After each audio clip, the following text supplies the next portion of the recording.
Welcome back. This is Chapter 5, The 100 Dresses Part First, written by Al Bessar Esther. And now I'm going to explain this chapter to you. So here we go. One day, Wanda Petronsky was not in her seat. But nobody, not even Peggy and Madeline, the girls, who started older and noticed her absence. Okay, so here, Monday saw Wanda Petronsky missing her class, but nobody took any note of it, not even the two girls, Peggy and Madeline, who started playing jokes on her. Usually, Wanda sat in the seat next to the last seat in the last row in room 13. Usually, she would be sitting at second last position in last row in room number 13. She sat in the corner of the room where the rough boys who did not make good marks sat. The corner of the room where there was most scuffling of feet, most roars of laughter when something funny was said, and most mud and dirt on the floor.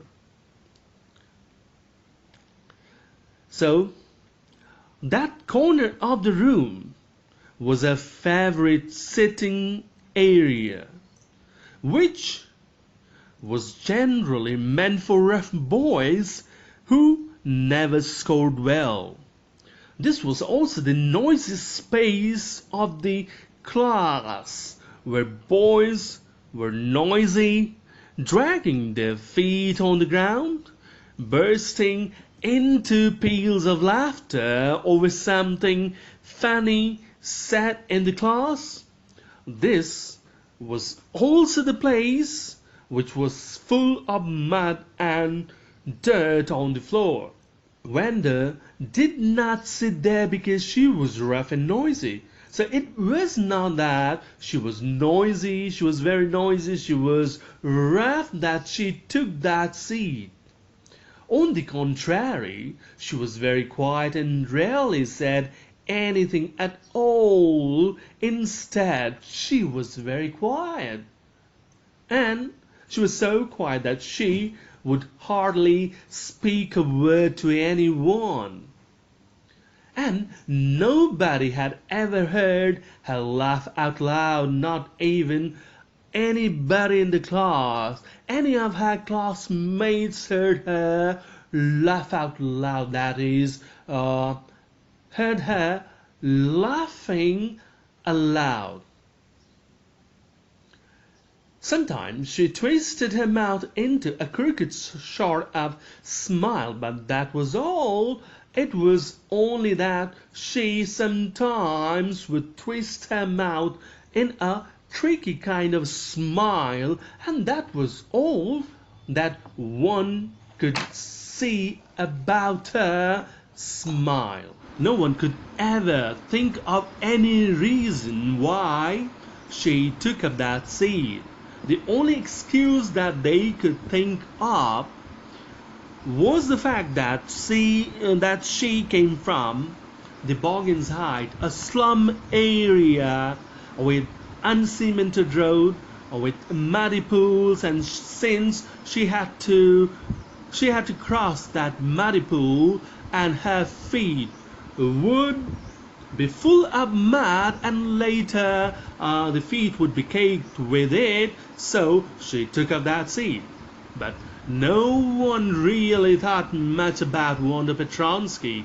Once she sat in the corner of the room, but no one really cared, really thought of her once she took up that place, that seat.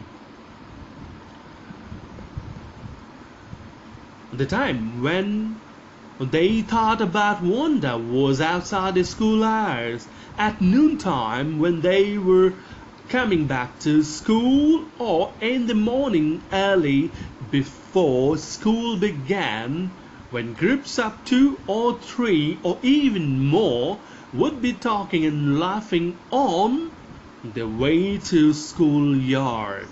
So the time when they were most interested in her was the time outside school hours, that is during the recess hour or early in the morning when they would be coming to school. Recess hour because during that period they would be going back home, taking their lunch and returning back to school. So during that period and early in the morning when they would be coming to school, so during these two occasions or on those two occasions they would form groups of more than 2 and they would be talking of her, they would be laughing at her, and they would be coming to school talking and laughing all the way into the schoolyard. Then sometimes they waited for Wanda to have fun with her, and sometimes they would be also waiting to have fun with her. The next day, Tuesday, Wanda was not in school either, and even the following day, that is on Tuesday, she was absent from school, and nobody noticed her absence again, and nobody paid any heed of this. Nobody took note of it. But on Wednesday, Peggy and Maddie, who sat down front with other children who got good marks and who didn't track in a whole lot of math, did notice that Wanda wasn't there. But on Wednesday, Peggy and Maddie sat with good children who got good marks, who scored well, and who never had to wade through, who never had to track in a whole lot of mud. Those who never had to cross a muddy pool of water, so they sat with them. And they noticed, and on that day, they noticed that Wanda wasn't there. She was absent. Peggy was the most popular girl in school, and this girl, Peggy, was most popular in school. She was pretty, she had many pretty clothes, and her hair was curly. She was very popular. She was everyone's favorite. She was pretty looking, good looking. She had many clothes, many dresses, and also her hair was curly. Maddie was her closest friend, and Maddie was her closest friend, her best friend. The reason Peggy and Maddie noticed Wanda's absence was because Wanda had made them late to school, and the reason why they took note of her was the fact that they got late because of Wanda. They waited for Wanda today, and they found that she was not coming, and that's why they were late. Waited for Wanda to have some fun with her, and she just hadn't come. So on the other day, that is on Wednesday, they decided to wait for Wanda Petronsky so that they could have some fun on that day. But unfortunately for them, she did not come. She didn't turn up. Or they often waited for Wanda Petronsky to have fun with her, and that was not the only occasion that they waited for her to have fun, but they quite often used to wait for her so that they could have a little fun with her. Wanda Petronsky, most of the children in room 13 didn't have names like that. Or they had names easy to say like Thomas, Smith or Allen. Okay, so in room number 13, that is in their class, there was no peculiar name than that of Wanda Petronsky, and they thought her name was most uncommon, most unusual in the entire class. Oh, there in their class they had easy names, the names that were easy to pronounce, names like Thomas Smith Allen. There was one boy named Bounce, Willie Bounce, and people thought that was funny, but not funny in the same way that Petronsky was. And there was one boy in their class named Bounce, that is Willie Bounce, and they thought that was quite funny, but even this name seemed less funnier when they compared it to Wanda Petronsky. That is, they found Wanda's name most uncommon, most funny in the class. Wanda didn't have any friends. She came to school alone and went home alone. Wanda didn't have any friends since she hardly spoke to anyone, since she hardly mixed with others, so she was not having any friends there in school. She came to school all alone and in the same manner went back home without a friend. That is, without a friend giving her a company. She always wore a faded blue dress that didn't hang right, and she always wore the same faded blue dress, that is, the blue dress that lost its color and became lighter in color due to repeated or regular washing. Even this blue dress didn't fit her well. It was clean, but it looked as though it had never been ironed properly. Though it was clean, it was regularly washed, but it had never been ironed. Not ironed properly. She didn't have any friends, but a lot of girls talked to her, though she was not having any friends in particular, but there were a lot of girls that talked to her. Sometimes they surround her in the schoolyard as she stood watching the little girls play hopscotch on the worn-out ground. Sometimes these girls surrounded her in the schoolyard as she stood watching the little girls play hopscotch, a kind of game on the worn, that is rough, hard ground. Wanda, Peggy would say in a most courteous manner, as though she were talking to Miss Mason. So Wanda, that is Peggy. Peggy would call Wanda most politely, most respectfully, as though she were talking to Miss Mason or their class teacher. Wanda, she would say, giving one of her friends a nudge, "Tell us, how many dresses did you say you had hanging up in your closet?"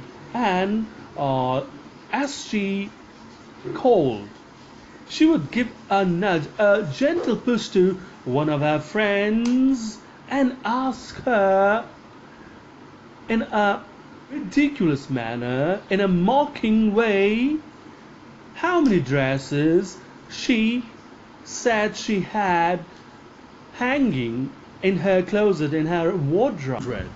Wanda would say, 100!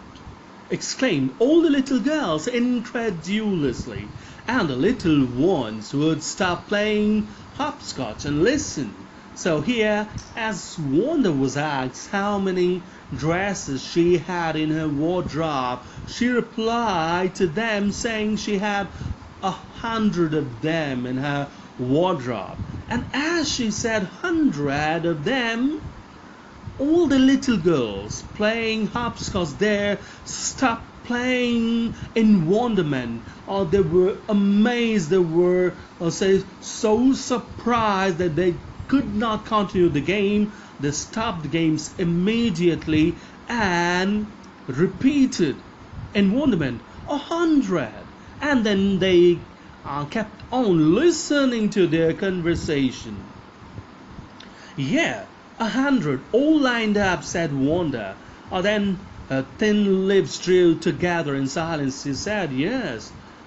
She confirmed it, saying yes. 100 dresses, all the dresses lined up in my wardrobe. And as she said this, her thin lips drew together and closed in silence. What are they like? All silk, I bet, said Peggy. Yeah, all silk, all colors, velvet too. Peggy kept on teasing her, kept on jeering, kept on mocking her, and this time she asked, what are they like? What are all those 100 dresses like? All silk, I bet, said Peggy. She said, they must be all silk. All of them must be silk, and I bet this. They are all silk. Yeah, all silk, all colors. Velvet too. Yeah, they must be all silk, all colors of all the different colors, and some of them must be velvet too. Yeah, velvet too. 100 dresses, Wanda would repeat stolidly, all lined up in my closet. And she would say, yeah, some of them are velvet too. 100 dresses I have, Wanda would repeat without showing any emotion. All lined up in my closet, and all of them are lined up in my closet. That is, I should say, they are all the colors, all some silk, some velvet, and all colors, and all of them were there lined up in her closet. Then they would let her go, and then before she had gone very far, they couldn't help bursting into shrieks and peals of laughter. Now they would let her go, and as she had gone only a little away, all of them together would burst into peals of laughter together. 100 dresses, obviously. The only dress Wanda had was the blue one she wore every day. So why did she say she had 100? What a story. Again, they would say 100 dresses. Saying this, they would laugh. They would say burst out in peals of laughter. They would laugh out loud because they knew that she had only one dress, that is the faded blue dress that she wore to school every day. So the question, why did she say she had 100 dresses? And what a story that they knew it was true lies, it was plain lies. So they would say, what a story she made. How many shoes did you say you had? 60 pairs all lined up in my closet. And then mockingly again they would, or just among them only, they would just jeer, they would just have fun and say, how many shoes did you say you had? One would ask this question to the other friend, how many shoes did you say you had? Or the other would say, taking the role of Wanda, and she would say 60 pairs all lined up in my closet, and all of them would do this for plain fun, pure fun. Cries of exaggerated politeness greeted this, all alike, and then all of them together would say in exaggerated politeness, that is too much politeness, superficial politeness, and saying all alike. Oh no, every pair is different, all colors, all lined up. So continuing to have fun among themselves, they would say, oh no, every pair is different. That is, all the shoes are different color, different looks, all colors, all line up, and they're all different colors, and all the shoes are lined up in closet. Peggy, who had thought of this game, and Maddie, her inseparable friend, were always the last to leave. From that spot where they would have fun of Wanda, Peggy and Maddie were the last two to leave that spot because Peggy was the one who discovered this fan, who thought of this fan, and Maddie was her inseparable friend, her best friend, so they two were the last ones to leave that spot. Finally, Wanda would move up the street, her eyes dull and her mouth closed, hitching her left shoulder every now and then in the funny way she had finished the walk to school alone. Finally, Wanda would take the final leg of walk to her school.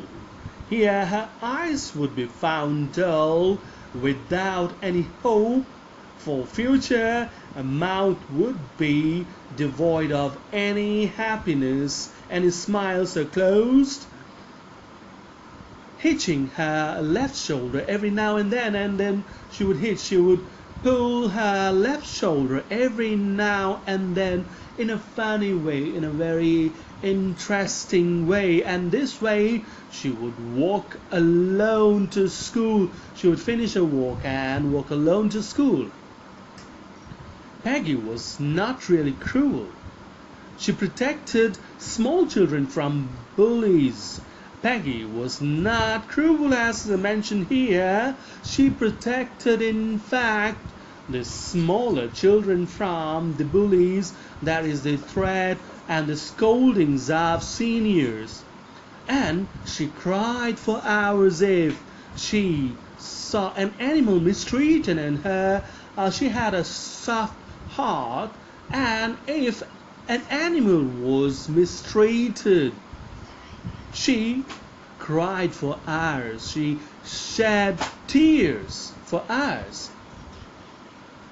If anybody had said to her, "Don't you think that is a cruel way to treat Wanda?" and if anyone would say that it was a cruel way, if she did not consider this a cruel way to treat Wanda, she would have a reply. She would have been very surprised, cruel, at such a question. She would give a surprised look, surprised expression, and said, "Cruel? Why did the girl say she had 100 dresses?" And she would in reply say, "Why that girl said she had 100 dresses?" Anybody could tell that that was a lie. Why did she want to lie? And anybody could say that that was a plain lie. And why did she have to lie? And she wasn't just an ordinary person, else why did she have a name like that, and that she was not an ordinary, a common girl, because she had an uncommon name, so she was not a common girl. Anyway, they never made her cry, and the fact was that they never tortured, or they never crossed their limit and made her cry. As for Maddie, this business of asking Wanda every day how many dresses and how many hats and how many this and that she had was bothering her. And for Maddie, this business of asking Wanda how many dresses, how many hats, how many shoes, and how many this and that she was having was not a pleasant experience, was not a pleasant thought. It bothered her a lot. it disturbed her a lot. Maddie was poor herself. She usually wore somebody's hand-me-down clothes. Thank goodness she didn't live up on Boggin's Height or have a funny name. So far as Maddie is concerned, she never enjoyed the bullies, she never enjoyed the scoffing of Wanda Petronsky. Since she herself was a poor girl, she belonged to a poor family herself. She usually wore the second-hand clothes, that is, someone's used clothes. But two things that went in favor of her, those were that she didn't live in the Boggins Height in the first case, and the second was that she didn't have a funny name. So these two things saved her from the scoffing, from the jeering of other girls. Sometimes, when Peggy was asking one of those questions in that mocking, polite voice, Maddie felt embarrassed and studied the marbles in the palm of her hand, rolling them around and saying nothing herself. So here, whenever Wanda was taunted, she was teased by Peggy in that mockingly embarrassing, polite voice. Maddie felt embarrassed. She felt quite uneasy. She felt quite embarrassed. She felt quite bad. And when she felt in that way, she just looked at her hand, the marble that were there in her palms, and she would roll them round and round and study them and examine them, their color, their movement and all. And that way she would control herself, her emotions, and she would not participate in any kind of scoffing of that girl. And that way she would control herself and she would not take part in that. Not that she felt sorry for Wanda, exactly.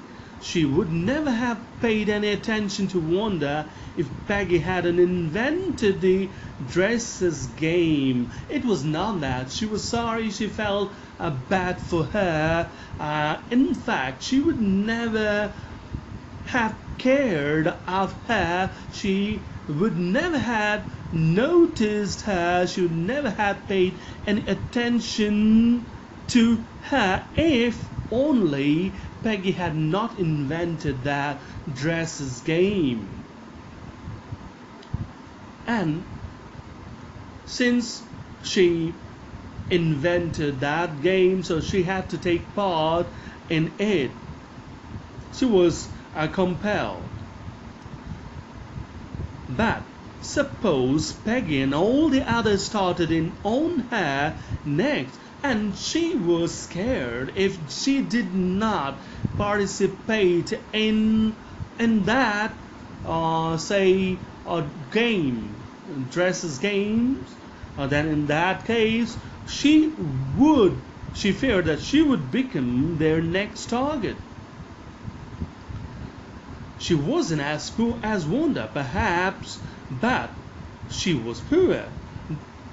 And what is said about her, she was, though not as poor as Wanda, but yes, she was poor indeed. Of course, she would have more sense than to say she had 100 dresses, and of course, if she was taunted in that manner, she had more senses not to say she had 100 dresses with her. Still, she would not like for them to begin on her. She wished Peggy would stop teasing Wanda Petronsky, and because she would not want those girls to find a new target in her. So she would take part in their games, and at the same time she wished she craved that Peggy stop teasing Wanda Petronsky. Today, even though they had been late to school, Maddie was glad she had not had to make fun of Wanda. The other day, though they reached school late, they were late to school. Maddie, in particular, was glad, she was happy, she was pleased that she had not to ask any question to Wanda Petronsky, that she escaped asking those embarrassing questions to Wanda. She worked her arithmetic problems absent-mindedly, and now in class worked. She was now solving the arithmetic problem, but her mind was involved in some other issue. Her mind was engrossed in some other thoughts. 8 times 8, let's see. And it was so easy, 8 times 8, and she says, let's see. That shows that she was absent-minded. She wished she had the nerve to write Peggy a note because she knew she never would have the courage to speak right out to Peggy to say, hey Peg, let's stop asking Wanda how many dresses she has. She just wished, she just desired that she had that courage to write Peggy a note, because she knew that she could never ask Peggy directly. She could never speak out to Peggy and say her, stop teasing her, stop asking her how many dresses she had. Since she could not say her all these things face to face, so she wished that she could write this note to her and express her desire, express her feelings. And she finished her arithmetic. She did start a note to Peggy, and when she finished her arithmetic problem, she started to write a note to her. Suddenly she paused and shuddered, and as she was going about writing that note, suddenly she paused, she stopped writing, and she shuddered. She got a shake, her body shivered. She pictured herself in the schoolyard, a new target for Peggy and the girls. She pictured her being their next target, Peggy and the girls' next target, and standing there in the schoolyard, they were teasing her. She visualized this thing before her, and so she stopped writing and she got shivers. Peggy might ask her where she got the dress that she had on, and Maddie would have to say it was one of Peggy's old ones that Maddie's mother had tried to disguise with new trimmings so no one in room 13 would recognize it. So she imagined that Peggy might try to embarrass her by asking some of the disturbing questions in front of all the girls, and she might ask where she got that dress that she wore that day, and that would be quite disturbing for her to answer in front of everyone that was Peggy's, that was her old dress, used dress that was given to her, and that her mother tried to deceive by using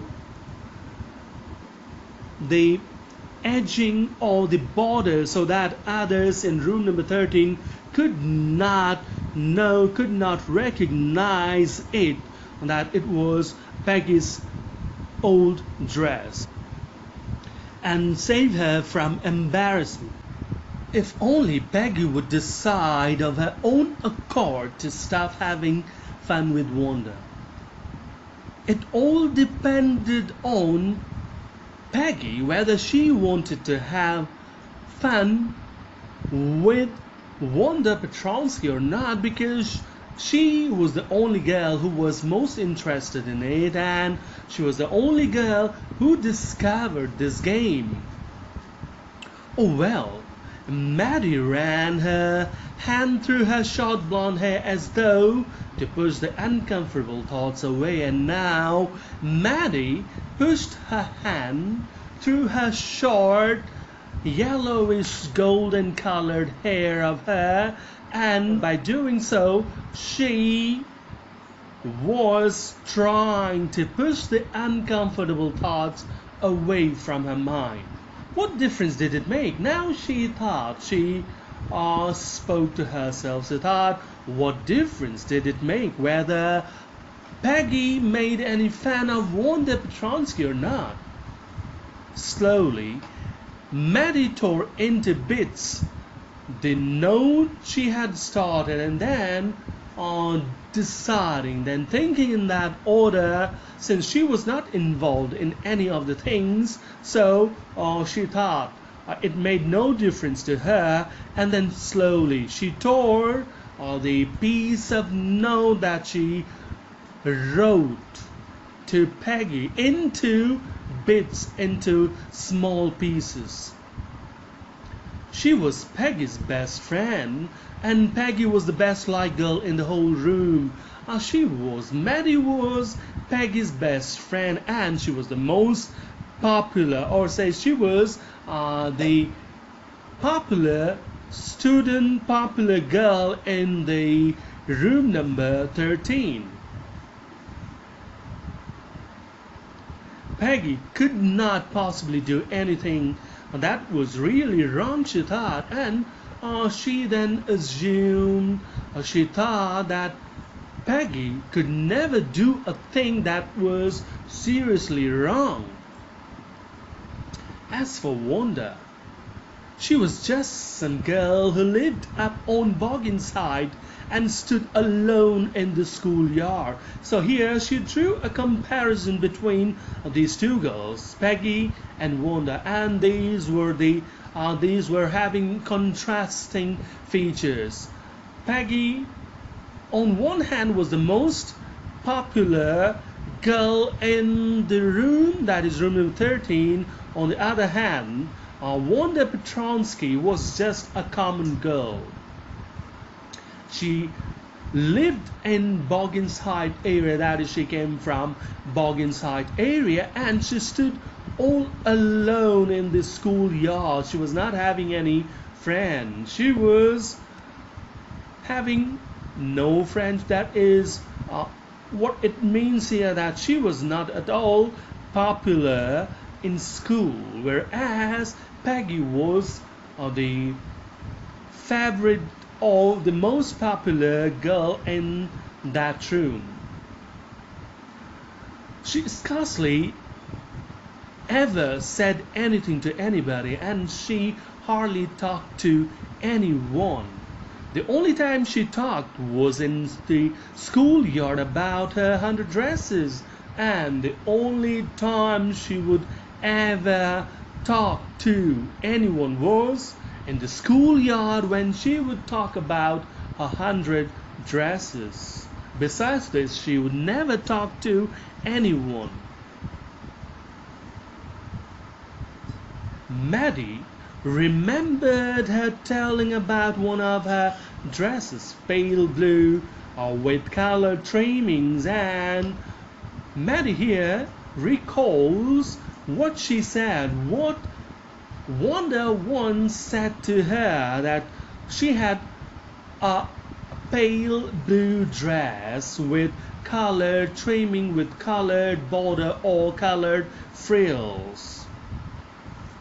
And she remembered another that was brilliant jungle green with a red chest. And she also could recall her speaking about her another dress. Out of 100 dresses, she talked about the second dress that was a jungle green, that was a deep green color dress with a red chest, with a red belt. You'd look like a Christmas tree in that, the girls had said in pretended admiration. And these girls who laughed at her, they would say in pretended, in false admiration, that she would look, that is, Wanda would look like a Christmas tree if she wore it, or when she wore it. Thinking about Wanda and her 100 dresses all lined up in the closet, Maddie began to wonder who was going to win the drawing and coloring contest. And thinking about her 100 dresses, all of those lined up in her closet, in her wardrobe, Maddie now thought about the contest, the drawing and coloring contest, as who was going to win that contest. For girls, the contest consisted of designing dresses, and for boys, of designing motorboats. And the contest was divided in two categories. For girls, the task was to design a dress and color it, and for boys, they were tasked with designing a motorboat. Probably Peggy would win the girls' medal, and she thought that Peggy was going to win the girls' category. In the girls' category, Peggy drew better than anyone else in the room, and she thought she knew that Peggy was best so far. Coloring, so far drawing was concerned, in room number 13. No one drew better than her. At least that's what everybody thought, and that was also the common perception in room number 13. That was the common belief in that room. She could copy a picture in a magazine or some film stars had, so that you could almost tell who it was. So her skill in drawing was so good that she could copy a picture in a magazine, appearing in magazine, or she could also draw the head of a star. It was so close that one could easily tell who it was. Oh, Maddie was sure Peggy would win, and she was absolutely sure that it was Maddie who was going to win this contest. Well, tomorrow the teacher was going to announce the winners, or then they would know, and tomorrow only, the next day only, the result was to be declared, and with the declaration of the result, everything would come out to open. That is, everyone would come to know as who was the winner of this contest. The next day it was drizzling. Maddie and Peggy hurried to school under Peggy's umbrella, and the following day, morning saw drizzling. That is, it was drizzling the following morning. Maddie and Peggy, they hurried to school under Peggy's umbrella.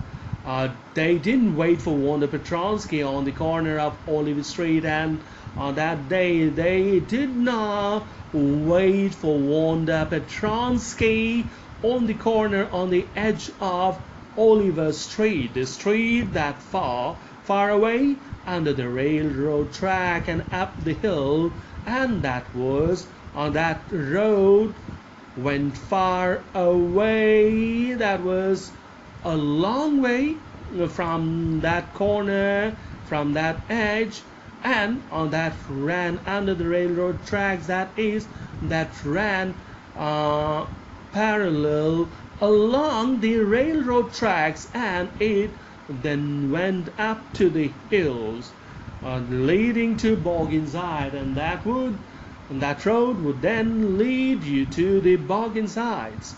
Anyway, they weren't taking chances on being late today, and they were not taking any chances to be late today. That is, they did not wait for Wanda Petronsky on that day because they were sure or they were excited about the outcome, about the result of the drawing contest, and so they did not wait for Wanda Petronsky because today was important. It was important day. Miss Mason will announce the winners today, asked Peggy. Being excited about the outcome of the drawing and coloring contest, Maddie asked Peggy if she thought Miss Mason would announce the winner's name that day. "Oh, I hope so, the minute we get in," said Maddie. "Of course you'll win, Peg." And Maddie replied positively. She said the moment they got in, the moment they entered the classroom, the result would be declared, and of course she was the winner. "Hope so," said Peg eagerly, and Peg keenly answered that she hoped the same. The minute they entered the classroom, they stopped short and gasped. There were drawings all over the room, on every ledge and window sill, dazzling colors and brilliant, lavish design, all drawn on great sheets of wrapping paper. And the moment they entered the classroom, they were so surprised, they were awestruck. They stopped awestruck, and they found drawings all over the room. Every part was covered with drawings, with brilliant drawing, with dazzling colors, with bright designs and grand designs, all drawn on great sheets, on big sheets of wrapping paper. There must have been 100 of them all lined up, and there were 100 of them at least, and all of them were lined up, properly arranged. These must be the drawings for the contest, and they realized that those were all the drawings for the contest. They were, and of course they were the drawings for the contest.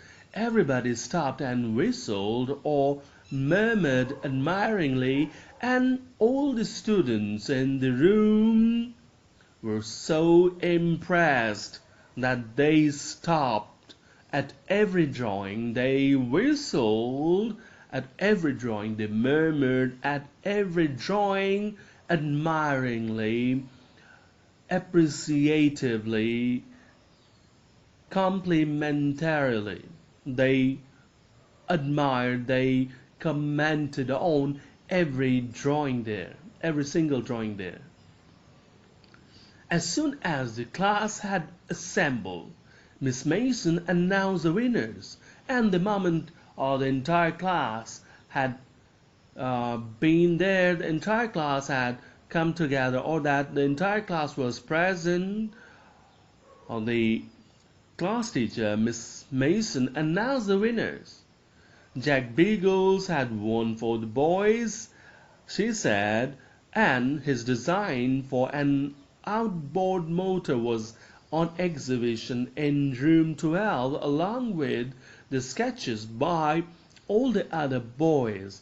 And then the class teacher, Miss Mason, announced the winners, and first she announced the winners for the boys category, and there Jack Beagles was the winners of the boys category, and his design for the outboard motor was on display in room number 13 along with the other participants.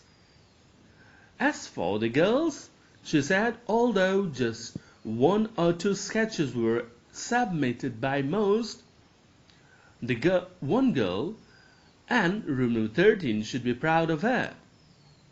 And so far as the girls category was concerned, there were one or two sketches submitted by most of the girls. But exceptionally, there was one girl, and in particular, she was from room number 13, and that she said that they should be proud of. That is, the students from room number 13 should be proud of her because this one girl actually drew 100 designs, and it was because the reason why they should be proud of her was the fact that she submitted 100 designs, all different and all beautiful. And what was special about her design, her drawing, was that all the designs were different from the other, and that all were so beautiful.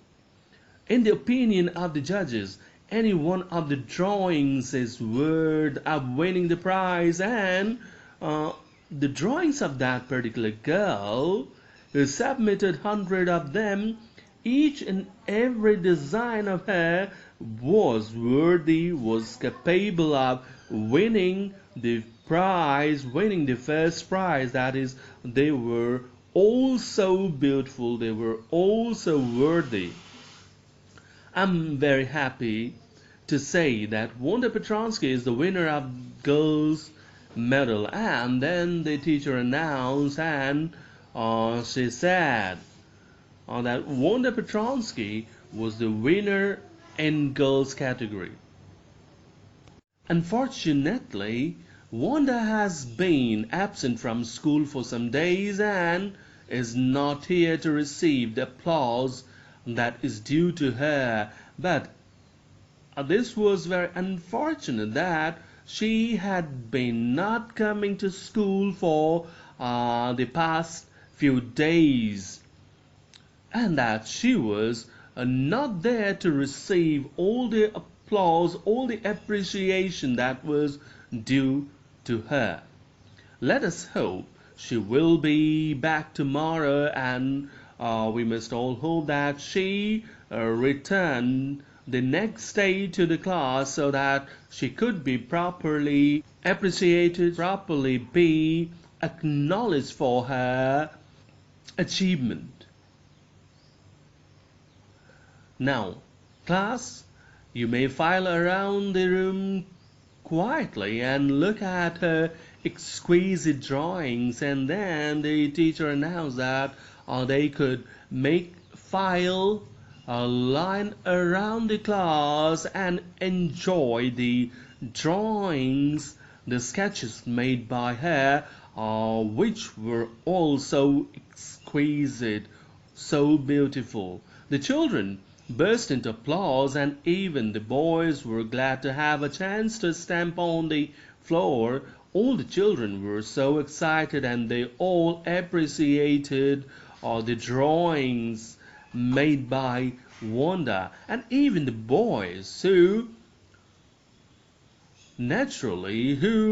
in general not interested in the sketches of dresses, were too glad here to have a chance to have a look at the drawings, put their fingers in their mouths, and whistles and then put their fingers on their mouth and in amazement and whistle in appreciation, though they were not interested in dresses, though in general they were never interested in dresses, but this time they found them quite amazing, quite impressive.